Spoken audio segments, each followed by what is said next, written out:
Hi, everyone. My name is Steve Mast. I'm the President and Chief Innovation Officer at Delvinia, and I'm going to talk to you for the next 10 minutes about research technology, what it is, why it's so hot, and a little bit about where I think it's headed. Just real quick, a little bit about my company, Delvinia. So we are a research technology and a data collection firm that operates in the beautiful city of Toronto, Canada.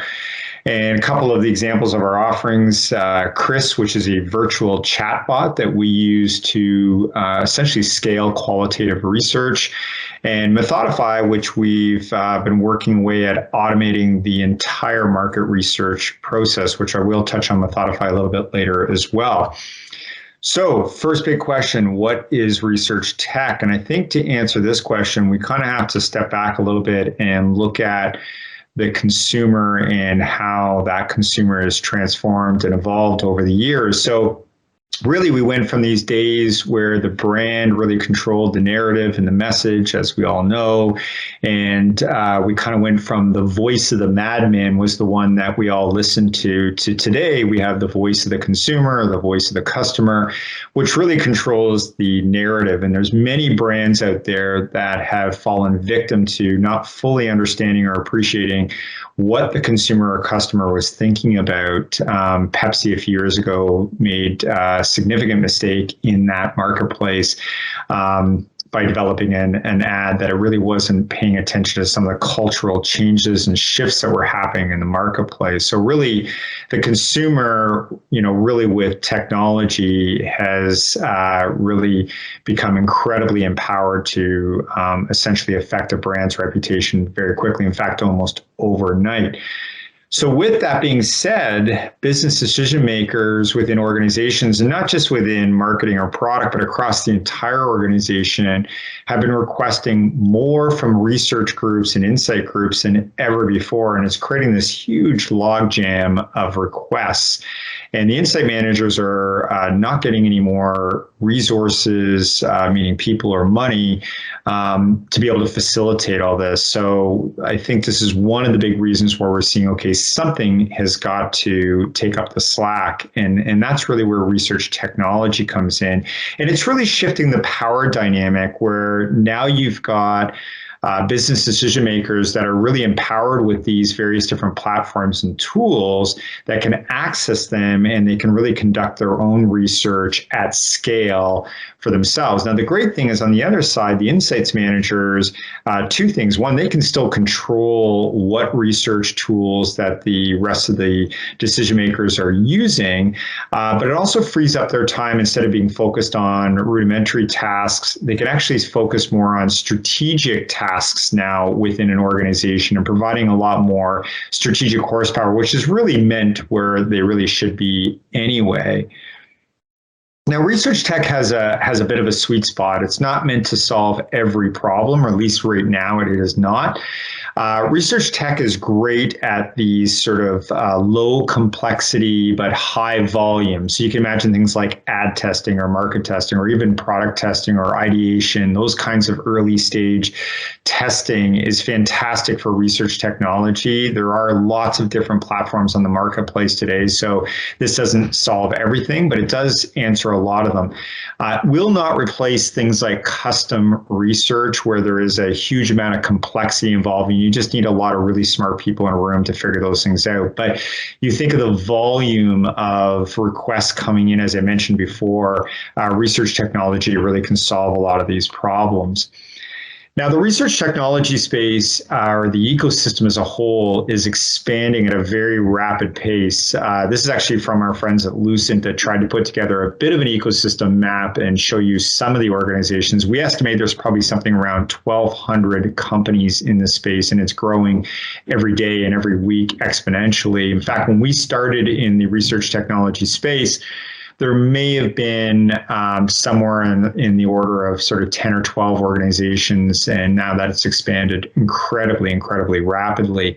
And with that, you are going to see consolidation, and you're going to see a lot of movement in the investment space as well. What's interesting is you see a lot of these large, either marketing technology companies like Adobe, or you see large data companies like SAP that are acquiring research technologies. So SAP buying Qualtrics for $8 billion. And most recently, Medallia actually was just acquired as well for $6.4 billion. And the last point about this too is you see Momentive in the center there, which is actually SurveyMonkey that renamed themselves. And this is all, I think, in order really for them to start to look at the enterprise market and really be seen as a major player in that space versus a sort of a consumer tool, if you will. So tremendous movement in the market research technology space. Great time to be in the space, to be quite honest. Question is, why is it so hot? And this question comes up again and again and again. I think there's really three fundamental things going on here. One, you have marketing, and again, not just marketing, but product groups, traditional product groups, traditional marketing groups. They're really adopting this new agile process. So we can thank Silicon Valley and thank the software industry for developing the agile process and really coming up with this new way of really bringing the consumer or the customer into these weekly sprints of getting things out into the marketplace very quick, that are well informed or well bathed, if you will, in consumer insights. So with that, we need different tools, different mechanisms to get up to that kind of speed and be able to provide those insights to the marketing groups quicker as well. In fact, speaking of quicker or faster and cheaper, this is the other big factor too, is like every technology, the speed factor becomes a huge factor in this as well. And we just did a very simple comparison with a basic ad test and a Methodify basic ad test. And you can see the difference where you're talking 2 to 4 weeks, 15 grand US, as compared that we can conduct it within 24 hours and for around $2,000 starting. So tremendous value in that. And the other big thing about this is because you can get it faster and cheaper, you can do more of it. So these weekly sprints that are involved in the agile process, instead of being able to do one ad test, now you can conduct multiple ad tests as well. The third thing is really this idea that decision makers now can actually control what research they really want to conduct and actually control it themselves. So our Bank of Montreal client, in fact, they've gotten rid of, or they've actually melded their researchers into the rest of the marketing group. So they don't have a department anymore. They're actually using Methodify as their primary platform. And then we have actually trained up 60 plus marketers to use our platform that they can conduct the research themselves using various different methodologies that are on the platform. So this idea of being able to democratize not just the insights, but being able to democratize the process or the fact of actually conducting research in the hands of the people that need it, or the business decision makers that actually need it, is quite a fundamental shift as well. Where is it headed? This is a big question I get all the time.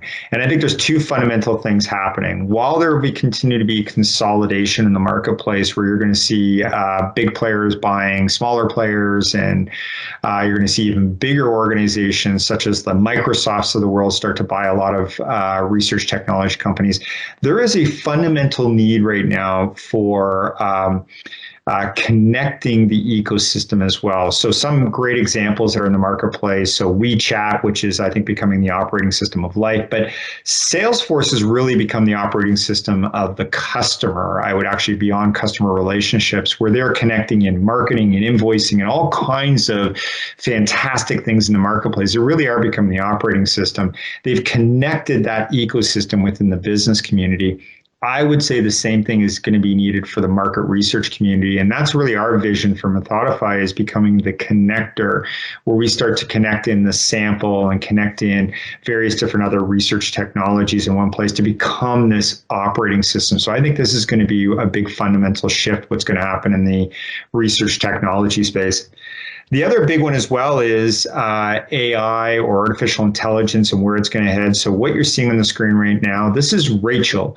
And Rachel was developed by EmoShape. She is a synthetic human being that represents people or real people. She's effectively a digital twin. And what she's doing right now, she's reading an article and responding emotionally to that article and giving her instant feedback. And again, she represents people. She's not the person themselves. She's representing a group of people. We thought, what if we brought that to a whole bunch of Rachels and you had the ability to bring in to your boardroom a whole bunch of customer representatives and they could respond to your new product ideas or new marketing ideas.